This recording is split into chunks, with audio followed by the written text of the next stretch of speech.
घने और खूबसूरत जंगल में एक चालाक लोमड़ी, एक सादा दिल बकरी और एक बावकार हाथी रहते थे।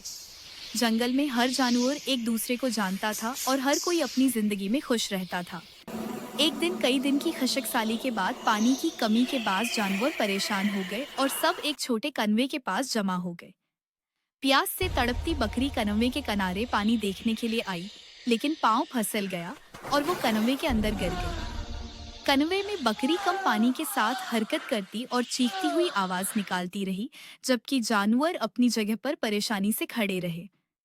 अचानक लोमड़ी बकरी की आवाज सुनकर दौड़ती हुई कनवे के पास पहुंची और बाहर खड़ी होकर बकरी से बात करने लगी, इसे हौसला दे रही थी। तब हाथी जल्दी से भागकर कनवे के पास आया। अपनी बड़ी और मजबूत सोंड एहतियात से कनवे में डालकर बकरी को बड़े आराम से पानी से बाहर निकाला।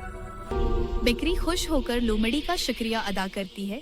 लोमड़ी थोड़ी देर खुश रहती है और फिर अपनी जगह छोड़कर जंगल की तरफ चली जाती है, जबकि हाथी अपनी जगह प्रसन्न खड़ा है।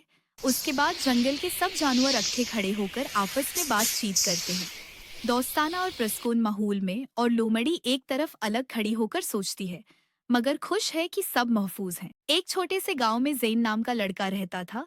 वो ख्वाब देखने वाला बच्चा था, जिसे आसमान के तारों को देखना बहुत पसंद था। हर रात वो छत पर बैठकर सोचता कि काश वो एक दिन उन सितारों के करीब जा सके। गांव के लोग इसके ख्वाब पर हंसते, मगर जीन ने कभी हिम्मत न हारी। वो पढ़ाई में मेहनत करता रहा, साइंस की किताबें पढ़ता और मॉडल बनाता। सालों बाद उसकी मेहनत रंग लाई। वो एक बड़ा साइंसदान बन गया। जब वो रॉकेट लॉन्च करने गया तो आसमान की तरफ देखकर मुस्कुराया, क्योंकि वो जानता था ख्वाब सच्चे हो सकते हैं अगर यकीन और मेहनत साथ हो। होटल का बिल किसने पे करा? चार दोस्त 12वीं पास करने के बाद एक होटल में छोटी सी पार्टी करते हैं और ये डिसाइड करते हैं कि 40 साल बाद आज ही के दिन 1 जनवरी को फिर यहीं मिलकर पार्टी करेंगे। जो सबसे आखिर में आएगा बिल वही पे करेगा। होटल का वेटर भी ये सब देख रहा था। कहने लगा, 40 साल बाद अगर मैं भी यहीं रहा तो आपकी पार्टी जरूर देखूंगा। ठीक 40 साल बाद पहला दोस्त उस होटल पहुंचता है तो देखता है कि होटल 5 स्टार बन चुका है और सब कुछ बदल चुका है। तो एक शख्स उसे पहचान जाता है और कहता है, यासिर जी बैठिए, मैं आपको पहचान गया, मैं वही वेटर हूँ, अब यहाँ का मालिक बन चुका हूँ। यासिर कहता है, क्या बात है।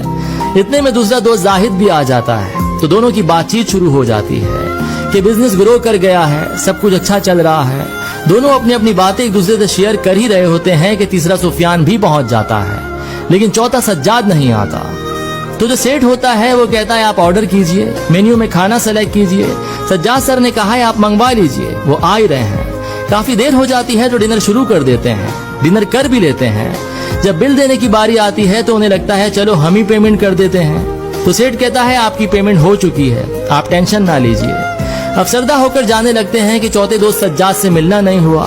तभी एक सरकारी गाड़ी आकर रुकती है। उसमें से एक लड़का उतरता है और तीनों को सलाम करता है और कहता है, मेरे पापा टीचर बन गए थे, मुझे कलेक्टर बनने के काबिल कर दिया और वो 1 महीने पहले दुनिया छोड़कर चले गए। उन्होंने मुझसे कहा था कि जब वो तीनों पार्टी खत्म कर लें तो उसके बाद जाना और पेमेंट वगैरह कर देना। पापा अब इस दुनिया में नहीं रहे। ये तीनों रियलाइज करते हैं कि 40 साल बाद ही क्यों हम मिले, 40 दिन बाद ही मिल लेते। अपनों से मिलते रहिए इससे पहले कि कोई आपका अपना आपको छोड़कर चला जाए, क्योंकि आदमी पानी का बुलबुला है। एक दफा एक शेर जो जंगल का बादशाह था मर गया। जानवर इकट्ठे हुए ताकि नया बादशाह चुन सके। लोमड़ी ने गैदड़ को बेवकूफ बनाने का मंसूबा बनाया और कहा कि वो मरे हुए शेर की खाल पहन ले, ताकि जानवर उसे शेर समझकर बादशाह चुन ले।